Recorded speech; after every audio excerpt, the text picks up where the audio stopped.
Est-ce que tu peux applaudir très fort pour le Seigneur? Tu es béni cet après-midi. Parce que l'Éternel va visiter quelqu'un cet après-midi. Nous bénissons l'Éternel des armées. Celui qui nous a fait marcher, passant par Boma, maintenant à Mwanda.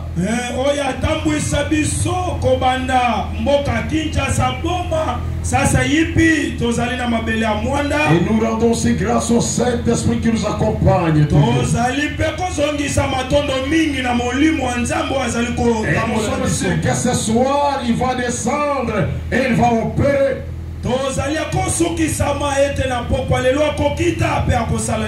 Nous bénissons l'ange de cette église, CRS Mwanda. Notre bien-aimé Janon Mbouyi, ensemble avec sa chère tendre épouse. Que Dieu leur bénisse abondamment. Nous bénissons tous ces serviteurs qui travaillent à ce lieu. Et nous vous bénissons aussi vous les fidèles.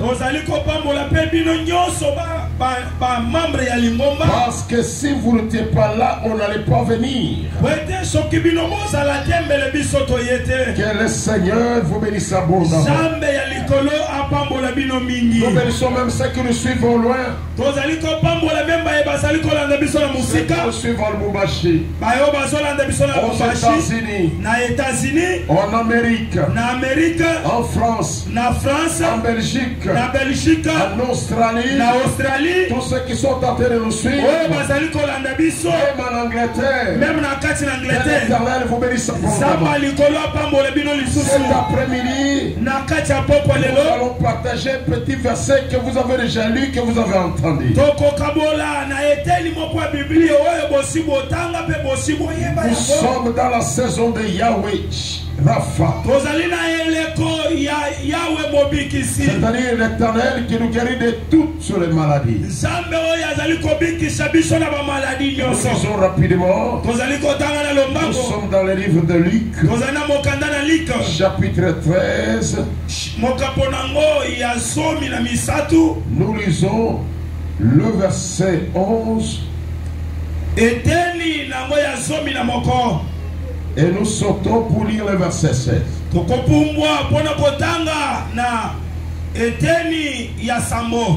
Nous lisons Luc, chapitre 13.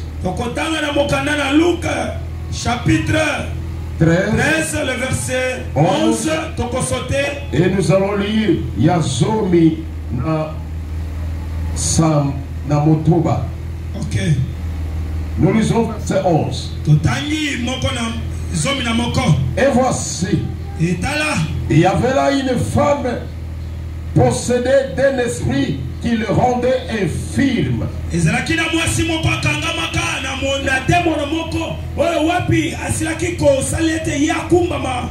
Depuis 18 ans.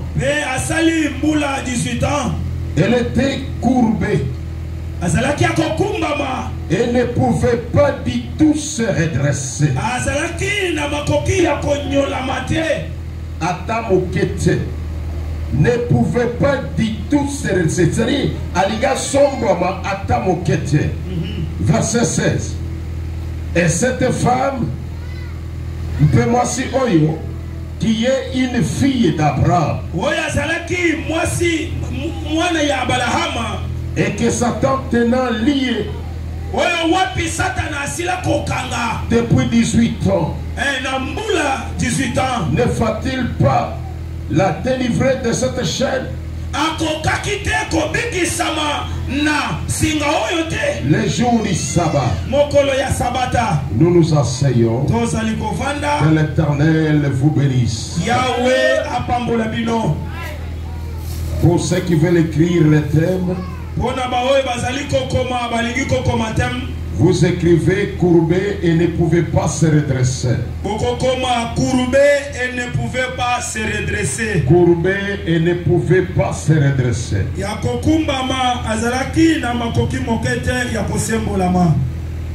courbé et ne pouvait pas se redresser. Ici on nous raconte l'histoire de Jésus-Christ. Cet homme de Galilée, il partait de ville en ville, de village en village, guérissant les malades et délivrant les possédés. Dans chaque rue où je suis passé, les gens qui avaient des problèmes trouvaient des solutions. Et c'est ce même Jésus que je vous amène ce soir. Et ce Jésus est arrivé à moi pour vous accorder des solutions. Il est Jésus qui passe, il ne passe jamais inaperçu. Quand il passe, il y a toujours des traces. C'est un Jésus qui vient au secours des opprimés, des gens négligés, des gens abandonnés.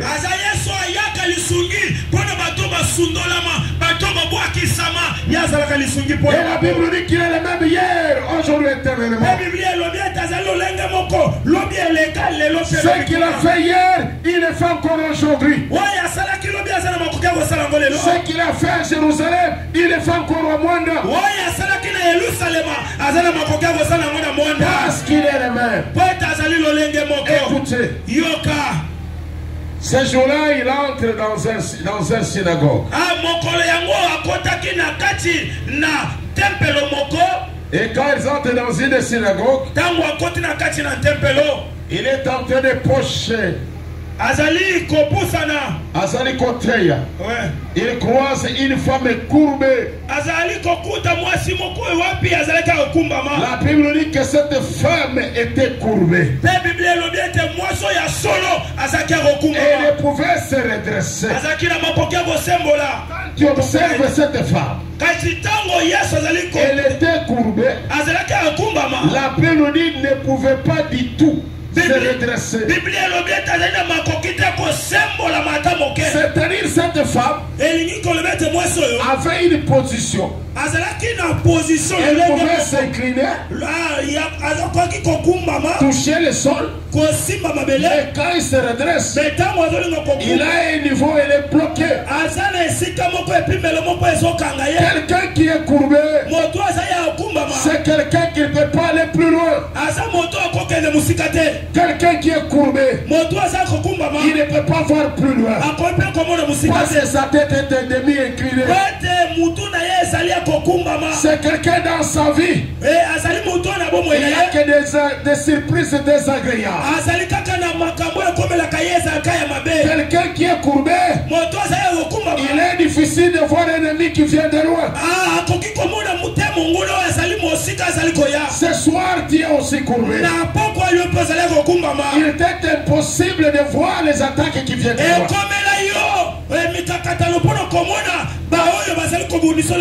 Beaucoup de gens prient. Cette femme était prière.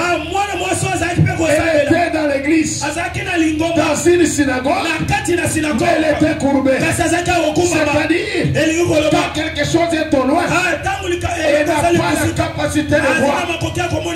Il y a beaucoup d'enfants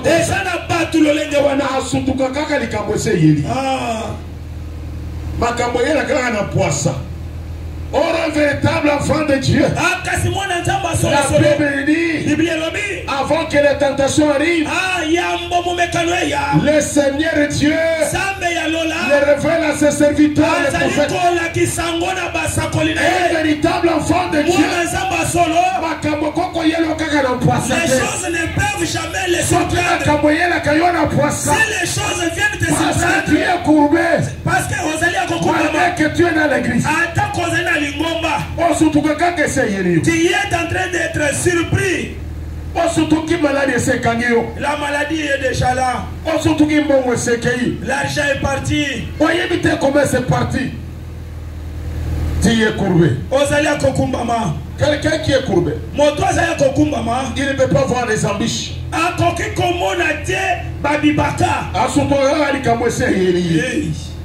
Quelqu'un qui est courbé, C'est quelqu'un qui est limité. Parce que l'homme est courbé. Il ne peut pas faire un bon mouvement rapidement. Il a des limites. Il a des choses qu'il peut faire. Et des choses qu'il ne peut pas faire. Il ne peut pas se tenir droit. C'est quelqu'un qui est limité. Ce soir, il y a les gens qui sont limités. Tout ce que tu fais, il y a des limites que tu ne peux pas traverser. C'est pourquoi tu vas voir quelqu'un. Dans sa vie là, il est fiancé. Azaka fiancé. Mais jamais n'atteint pas le mariage. C'est-à-dire on l'a limité.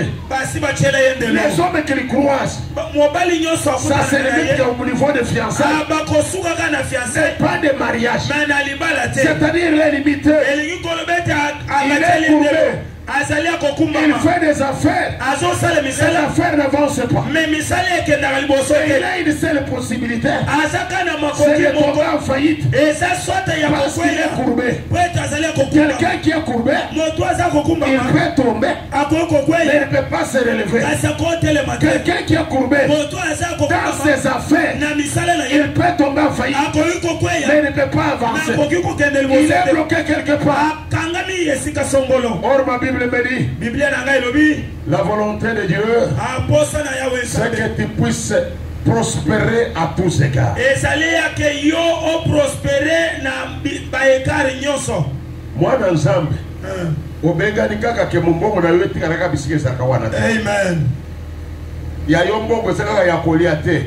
Zamba pesi o lamuki na tongo o travaillaka pour le bilia non. Amen. Parce que la Bible nous dit l'ouvrier mérite son salaire. Ah, Bible le bien te monto ya ko sala, a ko mérite pe li fouti. Mais il y a des gens. Mais ça n'a pas tort. Il travaille. Pas ko sala. Il travaille. A ko sala. Mais il n'a rien qui le procure comme bonté, comme joie dans ce commerce qu'il fait, dans ce travail qu'il fait.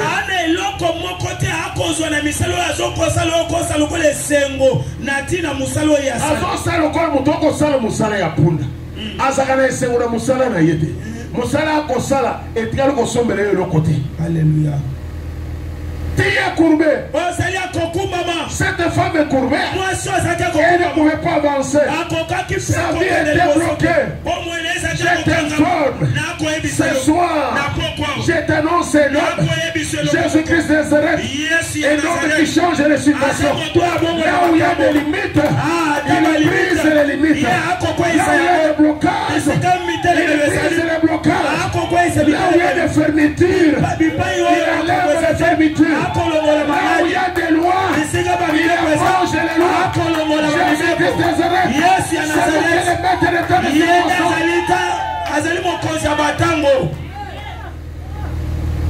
je t'annonce un homme.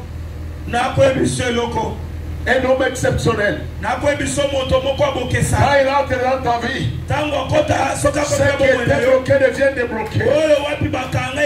Imaginez cet homme que je te parle. Il va prendre une femme prostituée qui s'appelle Rahab. Au lieu que cette femme soit condamnée, quand il rentre en contact avec cette femme, la femme entre dans la lignée des descendants de Jésus-Christ. L'homme que je te prêche, il change de circonstances à un rien de temps.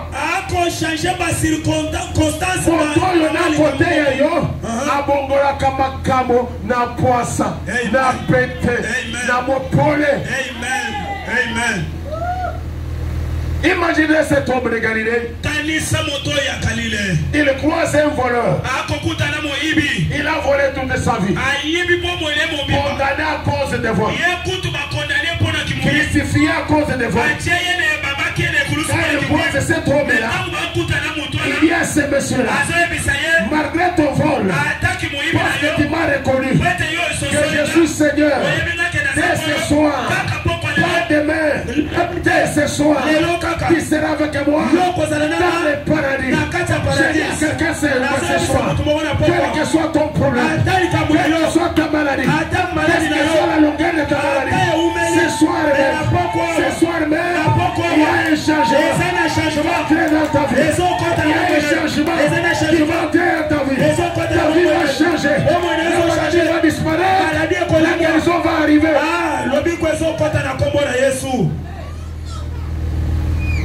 Il croise une femme. Une femme courbée. La Bible dit qu'elle ne pouvait pas se redresser. C'est-à-dire la femme était condamnée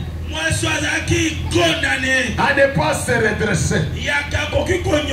Combien de gens combattent leur vie ne marche pas? Toi-même tu te poses même des questions. Je suis dans l'église. Pourquoi ma vie ne marche pas? C'est comme cette femme-là. Elle n'était pas dehors de l'église. Elle était dans l'église pendant 18 ans. Pas une année. Pas 2 ans. Pas 3 ans. Pas 4 ans. 18 ans. Mais 18 ans. Condamné par le même esprit. Je t'informe. Quelle que soit la durée de cet esprit, même si c'est l'esprit de tradition, même si c'est l'esprit de coutume, même si c'est l'esprit de sang, je t'informe que ce soir, il y a un homme qui va entrer dans ta vie. Et le monde va changer. Les choses vont changer. Les chaînes vont tomber. Les condamnations vont tomber. Les condamnations vont tomber. Les malédictions vont tomber. Il y a un homme de Jésus. Écoutez, la femme est condamnée pendant 18 ans. Quelle souffrance? Souffrance à l'olengeni. Quand même on représente cette femme, on dit la femme est possédée d'un démon pendant 18 ans.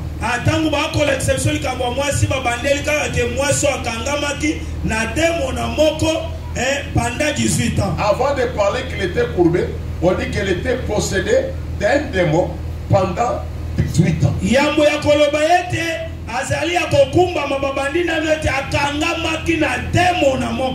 Je t'informe. La volonté de Dieu, c'est pas que tu puisses souffrir. Parce que parfois, tellement que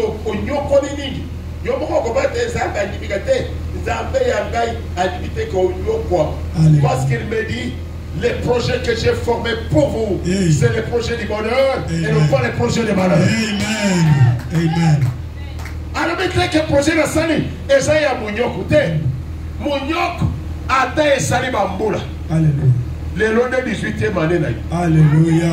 Le long de 18e année. Alléluia. La 18e année, et c'est là qui voulait moi en Kende. Attends que Kangakaye, mais 18e année, moi les moi les autres. Je te dis ce soir, c'est ton 18e année. C'est l'esprit qui t'a rendu prisonnier. L'esprit qui t'a gardé captif. Je donne l'ordre ce soir. Il va te quitter. Il va même pas laisser de traces. Que ce soit la malédiction. Que ce soit la pauvreté, que ce soit quelque chose que toi-même tu connais. Ce soir, au nom de Jésus-Christ, ça doit quitter ta vie, ça doit quitter ta santé, ça doit quitter ton mariage, ça doit quitter ton commerce.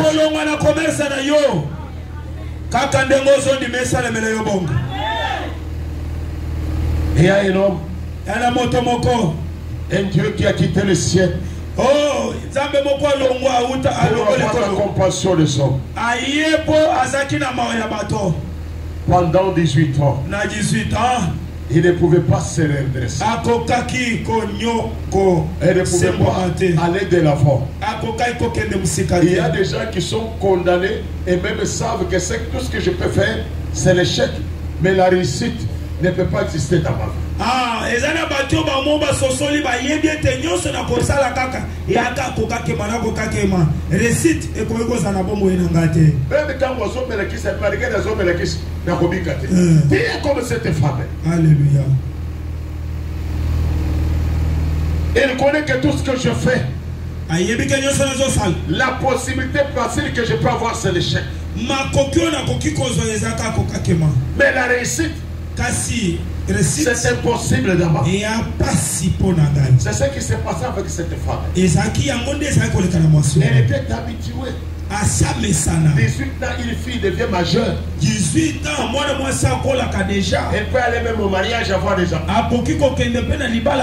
Mais cette maman-là, elle était condamnée. Pendant qu'elle était condamnée, les gens le considéraient comme possédé à vie.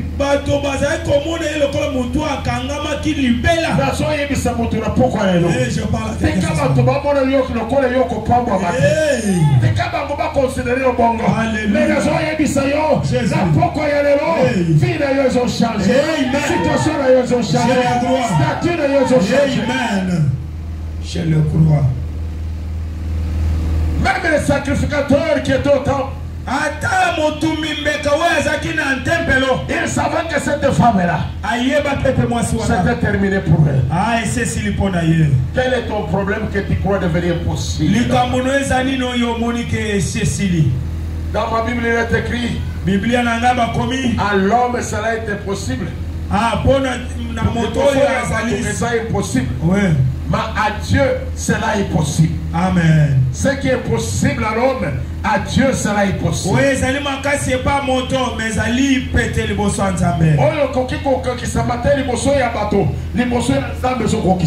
Amen. Écoute mon frère et ma soeur. Je pense que cette femme était arrivée à bout. Il n'espérait pas encore avoir la guérison. Il n'espérait pas encore avoir vivre la main de Dieu.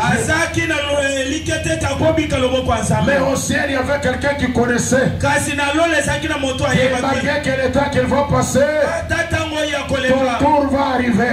Je dis à quelqu'un ce soir, malgré ce que tu mènes comme vie, ton tour est là. Ton tour est là. Il y a encore la possibilité de vivre la main de Dieu. Il y a encore la possibilité de toucher la gloire de Dieu. Il y a encore la possibilité de témoigner la grandeur de Dieu. Et c'est temps-là, c'est aujourd'hui. Écoutez, Yoka. On nous avait raconté une histoire.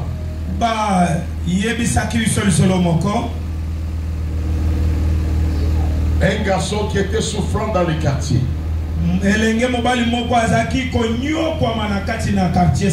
le considérait comme un souffrant de dernier niveau.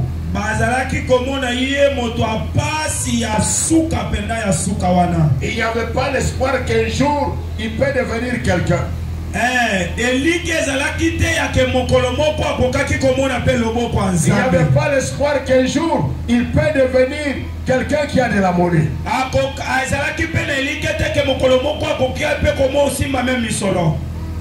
Mais un jour, un de ses amis qui était allé en Angola, il a eu le diamant, il est sorti. Au lieu d'aller vendre sel, il a associé sur cet ami-là. Il m'a dit, mon frère, tu peux m'accompagner. Ils sont partis. Ils ont trouvé les blancs là-bas. Ils ont discuté. Les propriétaires de diamants ne voulaient pas les prix qu'on l'avait mis.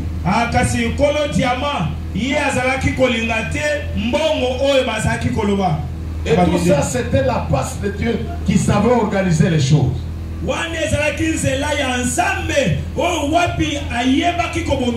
t'informe mon frère et ma soeur. Dieu pour te bénir, il n'a pas besoin que tu sois à la présidence de la République.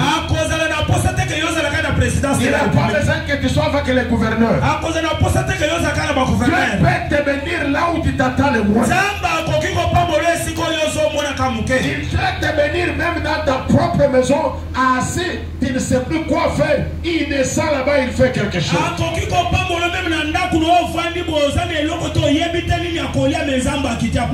Alors le frère qui est venu de l'Angola, il a refusé. On lui propose 100 000, non, 100 000 c'est peu. Et les blancs disent, mais ça en fait, ou 120 ou tu pars avec ton diamant. Ah, Mundela Lobi, Nazo Peso 120. Sokobo 120, c'est-à-dire Zoli Bangalo Kedela. Les garçons la refusent. Moi, na mobile Kolo Diamant Soboy. Et les Libanais là lui retournent le diamant. Ah, Kasi Mundele Wana Zi Diamant Songi Selie. Il lui dit comme ils sont dans ce bureau. Abi le Kolo Zobi Mana bureau. Ne revenez plus. Koyali sorte. Si tu trouves qu'on t'a mis le prix moindre que ça, ne revenez plus. Ah, Soko Monique Bapesio Mbongo Moke. Il entre dans le deuxième bureau. 80 000. 80 000.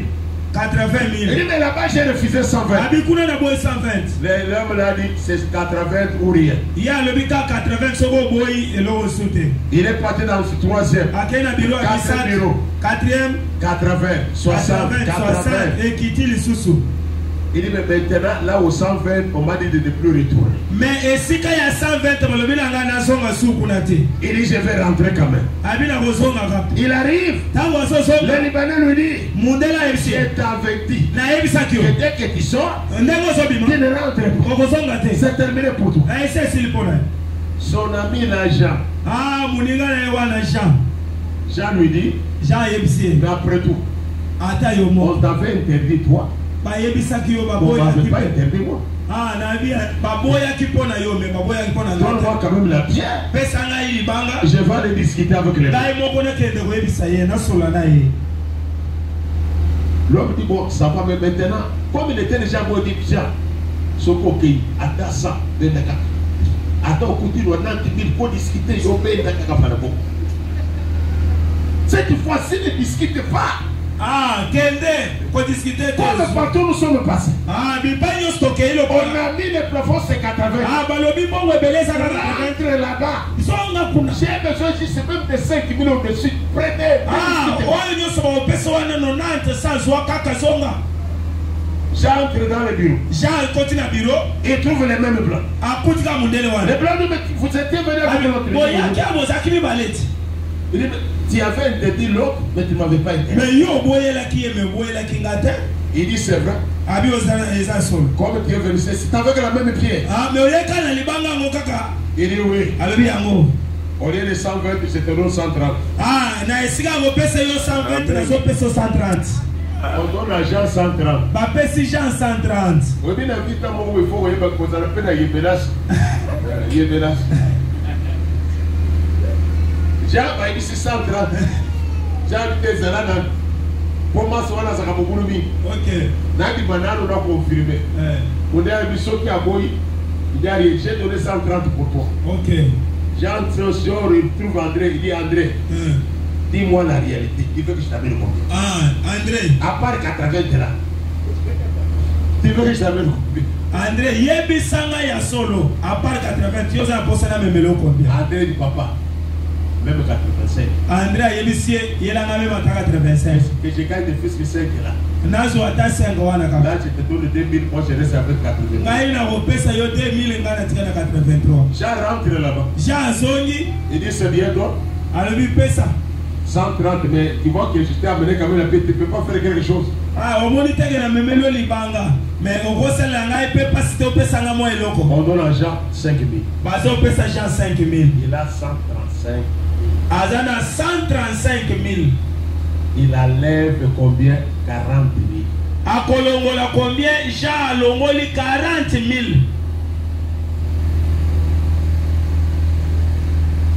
Il retourne. Non, c'est 50 000. Eh, 50. Il retourne. Azongi. Il voit son frère. Atali Amoni Muningana. Il y a beaucoup de Mikateli à 50 à Tikotou. Atie. À Zusuko 85 d'ailleurs. À Tiliao. Après c'est 85 au Banako Yango. Yango. Wana Zus 2000. À Bakiselier. Et le monsieur dans une pierre qui ne le concernait pas. Ah, Nalibanga Oyo Penalitambo Ye Azalaki na Katite.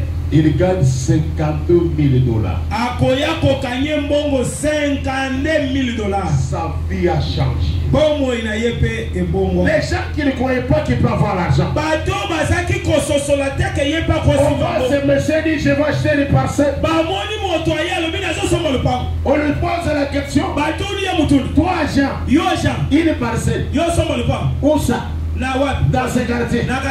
Tirez-vous, tu as fumé. Écoutez, quand Dieu descend dans la vie de quelqu'un, il opère. Même tes voisins se trouvent. Même toi-même, tu vas te donner. Il y a un Dieu au ciel. Quand il descend, les choses changent. L'atmosphère change. L'ambiance change. La vie change. La situation change. La formule change.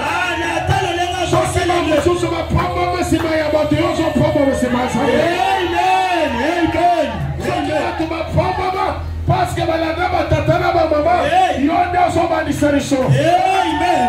quand Dieu opère, il sera le premier à témoigner. Je te forme là où tes enfants veulent jouer, là où tes parents veulent jouer, là où tes arrière-parents veulent jouer.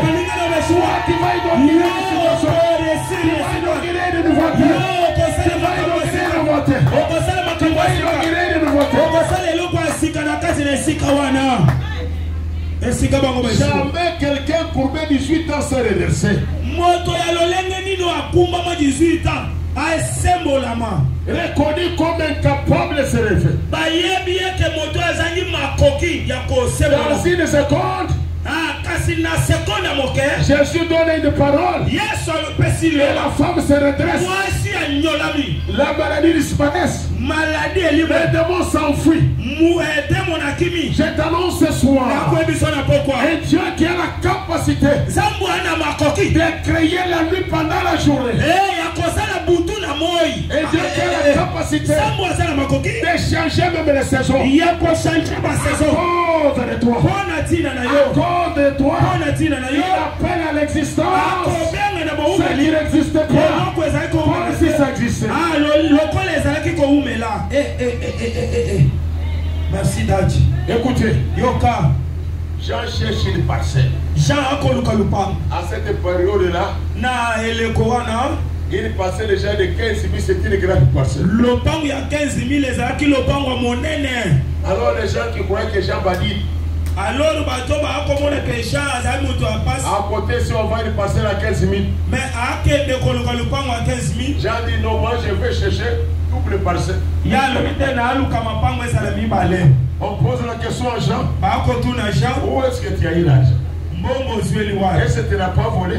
Est-ce que tu n'as pas fait le fétiche? Oh, quand l'Éternel entre dans la voie de quelqu'un, les choses changent. L'atmosphère change. Les impossibles deviennent possibles. Ce soir, tu appelles à l'existence un Jésus qui est le Dieu de toute gloire et de toutes possibilités. Yahweh Rapha signifie qui nous guérit de toutes les maladies. Que ce soit des maladies psychologiques, que ce soit des maladies démoniaques. Vous savez, quand tu travailles et le travail ne marche pas, c'est une maladie financière.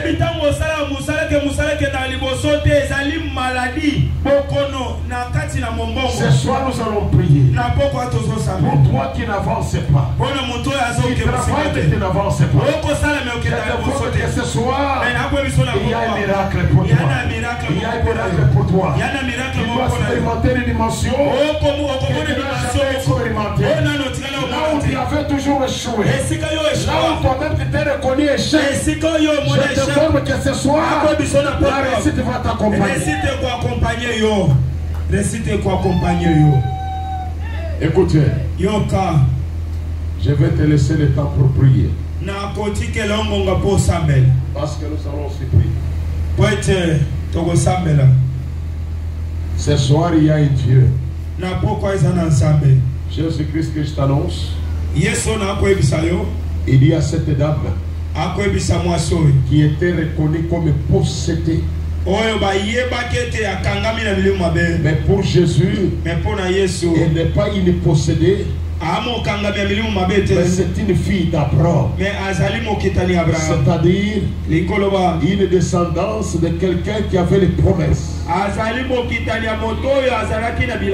Je t'informe ce soir. Les gens peuvent te regarder avec le nez dedans. Mais toi, croyez que tu es une fille de promesse. Il y a des promesses sur toi. Les gens peuvent te regarder comme un homme abandonné, négligé, un homme misérable. Mais quand Jésus te regarde, il voit quelqu'un qui a des promesses. Et les promesses ne périssent jamais. Les promesses ne périssent jamais. Qu'on les veuille ou qu'on ne les veuille pas, les promesses vont s'accomplir dans ta vie. Les promesses vont s'accomplir dans ta vie. Autant fixé par Dieu. Tu peux incliner ta tête dans la prière. Frère, tu prends aussi la faute. Moyani. Wikale muchazache. Moyani. Wikale muchazache. Bien-aimé dans le Seigneur. Ce soir, j'aime que tu puisses dire et moi Dieu. Que tu puisses dire et moi Dieu. Continue frère, continue. Que tu puisses dire et moi Dieu. Je sais que tu as des problèmes. Je sais que tu as passé des moments durs. Je sais que tu as passé des moments difficiles. C'est important que cette maladie te quitte. Parfois ta situation, toi-même, tu crois que tu ne trouveras jamais la solution. Je t'informe que ce soir, il y a un Dieu qui répond aux conditions les plus difficiles. Il est le Dieu qui agit au moment le plus difficile, le plus inespéré. Et quand il arrive, les choses changent. Parfois tu vois l'impossibilité pour ta vie. Ce soir je te dis, il y a celui qui consomme l'impossibilité. C'est Jésus de Nazareth. Si tu l'invites ce soir dans ta vie, si tu l'invites ce soir dans ta vie, tu dis Seigneur, je t'appelle dans ma vie. Jésus, je t'appelle dans ma vie. J'ai beaucoup souffert, j'ai beaucoup pleuré, j'ai partagé ma situation avec les hommes, mais il n'y a pas de solution. Ce soir, j'aime que tu entres dans ma vie. Et dès qu'il entre dans ta vie, la solution sera facile.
Toujours dans la position de la prière. J'aime que quelqu'un peut se dire à Dieu. Trop c'est trop avec cette situation. Trop c'est trop avec ces problèmes dans ma vie. Seigneur, je vais sortir avec une solution ce soir. Cette dame est entrée dans le temple ce jour-là. Après 18 ans de souffrance, elle est sortie sans ce problème qu'il avait touché pendant 18 ans. Moi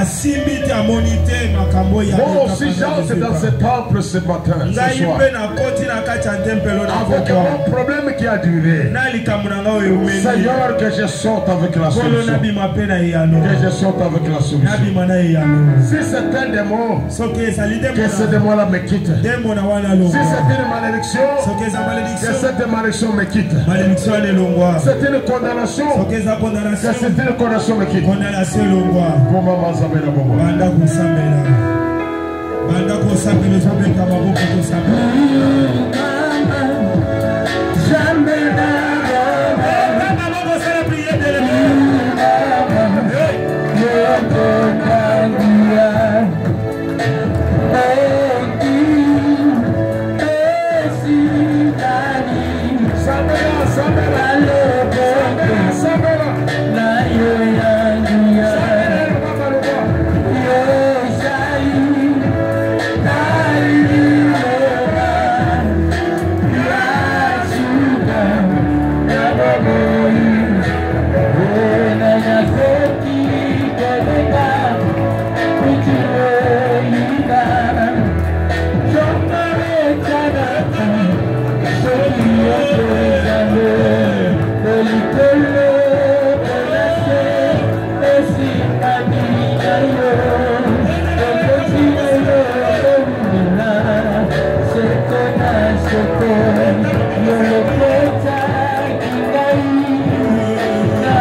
Bien-aimé, maintenant je vais prier. Tu as remarqué que ta vie est bloquée.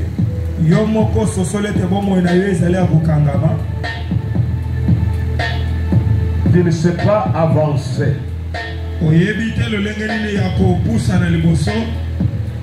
Tout ce que tu fais n'avance pas. La possibilité qui t'arrive souvent, c'est de chuter, de tomber en faillite.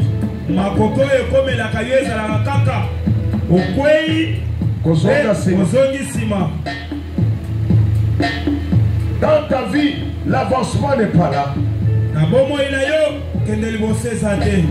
Il y a cet esprit qui te rend courbé.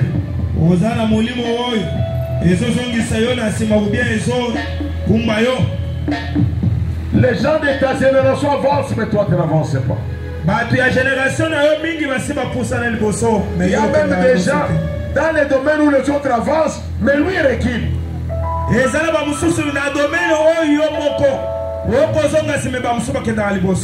Ce soir, je vais prier pour toi. Tu as une maladie qui a duré. Je vais prier pour toi. Là, vous allez passer devant. Vous pouvez être en ligne. Je vais prier. Si tu es concerné dans ce cas-là, tu passes.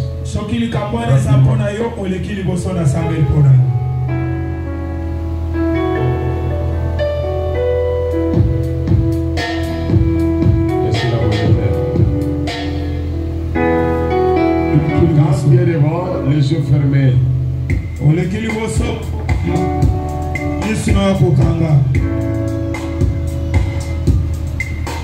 Attendez, les autres, attendez. Bamususu bozela. Yagala simukende wote. Okende mupanzi kuna. Soki batu batondi wana. Soki batu batondi kuna.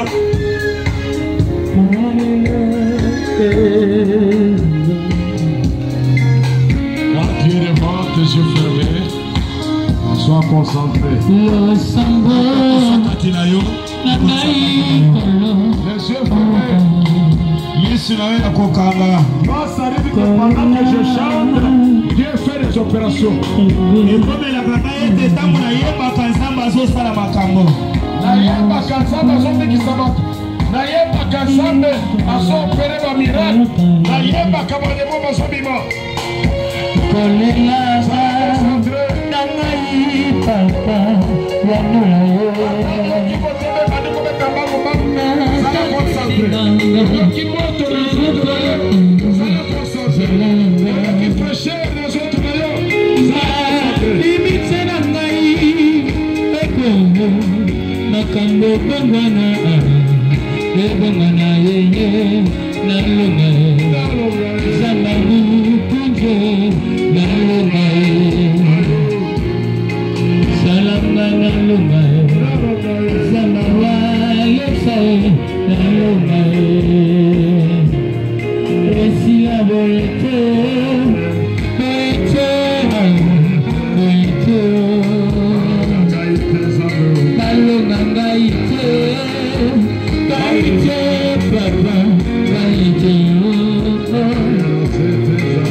Yeah.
Wanesa mabina bantoma bazobina mpona diplôme ya merveille.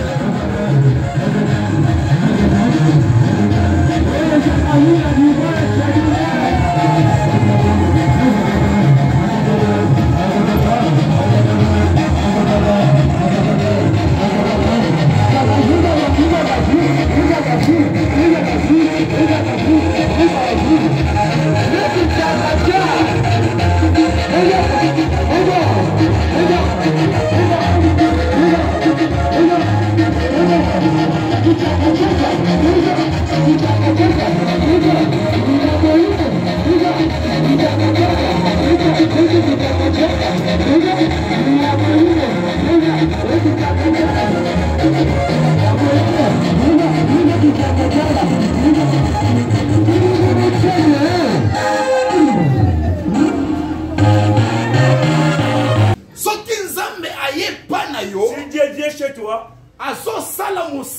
il fait un travail. Il commence jusqu'à la fin, il va arriver aussi. Pourquoi il va commencer du début jusqu'à la fin? Parce qu'il est alpha. Il est aussi oméga. Il est le début. Et nous sommes au milieu là-bas. Pourquoi il dit que vous êtes de tel mais jamais laquelle? Parce qu'il est oméga. Et c'est aussi lui oméga. Il est le dernier pour exterminer tes problèmes. Toi et moi, nous sommes au milieu là-bas, au milieu. Amen. Amen. Amen. Amen. Amen. Que le Dieu Tout-Puissant te bénisse. Est-ce que tu peux faire comme ça? Balance tes bras, balance les bras. Balance le dos, mais balance le dos.